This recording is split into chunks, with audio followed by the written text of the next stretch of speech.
পিলখানা হত্যার ঘটনায় বিস্ফোরক আইনে করা মামলায় প্রায় 400 আসামির জামিন শুনানি ও সাক্ষ্য গ্রহণ আজ। কেরানীগঞ্জ কেন্দ্রীয় কারাগার সংলগ্ন অস্থায়ী আদালতে এই শুনানি হবে।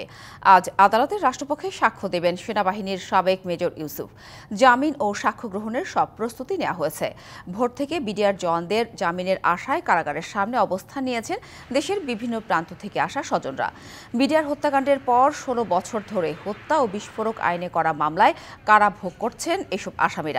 হত্যা মামলায় খালাস পেয়েও বিস্ফোরক মামলা সাক্ষ্য গ্রহণ পর্যায়ে থাকায় বন্দী আছেন অনেকে।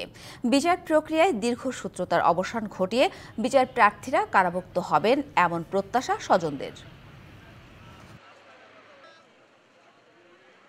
বিগত 16 বছর ধরে নিরপরাধ বিডিআর জওয়ানরা জেলখানায় মানবতা জীবনযাপন করছে। তারা মুক্তির প্রহর গুনছে। একটা ভিত্তিহীন বিস্ফোরক মামলা 2013 সালে হত্যা মামলায় খালাস পাওয়ার পরও আমাদের বাবা এখন পর্যন্ত আমাদের বাবারা এই মামলায় আটক আছে। আমরা 16 বছর ধরে কোনো ন্যায় বিচার পাইনি। আমরা চাই আমরা আজকে ন্যায় বিচার পাবো। কেরানীগঞ্জ কেন্দ্রীয় কারাগারে স্থাপিত অস্থায়ী আদালতে পিলখানা হত্যার ঘটনায় বিস্ফোরক আইনে করা মামলার জামিন শুনানি ও সাক্ষ্য গ্রহণ আজ। সেখানে আছেন সহকর্মী লিটন মাহমুদ। সব শেষ তথ্য জানবো তার কাছ থেকে। লিটন, এই মামলার জামিন শুনানি ও সাক্ষ্য গ্রহণ কখন শুরু হবে? সব মিলিয়ে আর কি তথ্য আছে আপনার কাছে জানাবেন।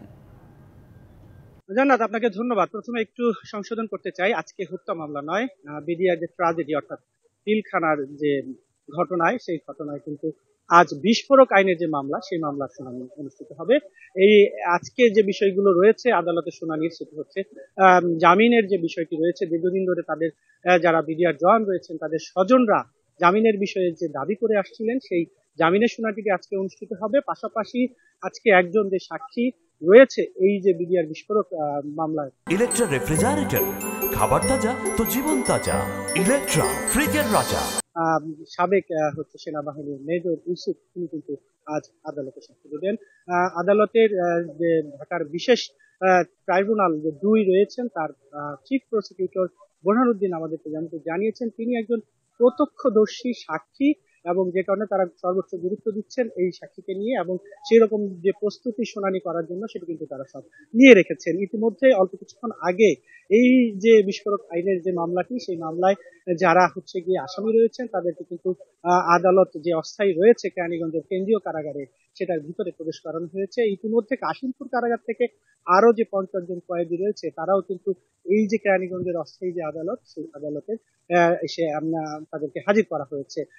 আমরা যারা বাইরে স্বজন রয়েছেন তাদের সঙ্গে কথা বলেছিলাম, তারা বলছেন যে হত্যা মামলায় আসলে অনেকের যে সাজা ছিল 10 বছর বা আরো কম, এই ধরনের যারা আসামি রয়েছিলেন তাদের প্রত্যেকেরই সাজা আসলে মেয়াদ পূর্ণ হয়ে গিয়েছে, এবং শুধুমাত্র বিস্ফোরক আইনের যে মামলাটি, সেই মামলায় জামিন না মেলায় তারা কিন্তু এখন হচ্ছে গিয়ে কারামুক্তি লাভ করছেন না। তাদের দাবি যে ন্যায় বিচারের স্বার্থে যারা ওই সময় হত্যা মামলায় খালাস পেয়েছিলেন এবং হচ্ছে গিয়ে যারা এই সাজা খেটে ফেলেছেন হত্যা মামলায়, তাদেরকে যেন জামিন দেওয়া হয়, এই দাবিটি কিন্তু তারা করছেন। পাশাপাশি তারা যেটি বলছেন যে অনেককে ওই সময়ের যে সরকার ছিলেন সেই সরকার কিন্তু হচ্ছে এই মামলাতে আসলে অভিযুক্ত করেছেন, যেটি আসলে এই ঘটনার সঙ্গে তারা কোনোভাবেই জড়িত ছিলেন না, যে কারণে তারা ন্যায় বিচারের স্বার্থে এই যে দীর্ঘদিন ধরে কারাবন্দী আছেন সেটি আজ আদালতে শুনানি হবে, এবং সেই শুনানি অনুযায়ী তারা জামিন লাভ করবেন। ইতিমধ্যে আসামি পক্ষের যারা আইনজীবী রয়েছেন তারাও কিন্তু আদালতের ভেতরে প্রবেশ করেছেন।